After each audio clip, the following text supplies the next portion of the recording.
nga nila, hindi porket, may mga kumakalat na issue ng, pagkalat nga nitong, mga pekeng PWD IDs na ito, hindi mo puwedeng,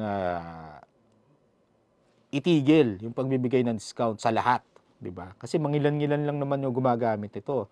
Tsaka siguro kung para sa'kin, madali naman sigurong makita yun, kasi lalo na kapagka physical ang, disability na nakikita niyo, yung mga papasok sa restaurant na may dalang saklay, naka-wheelchair, yung talagang, yung hindi na nakakagalaw ng husto.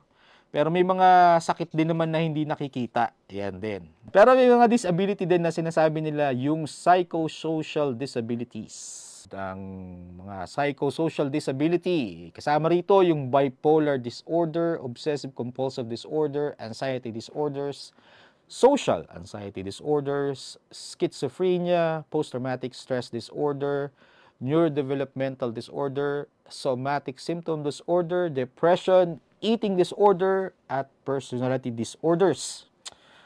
Yan. So, yan yung mga hindi kita sa mata.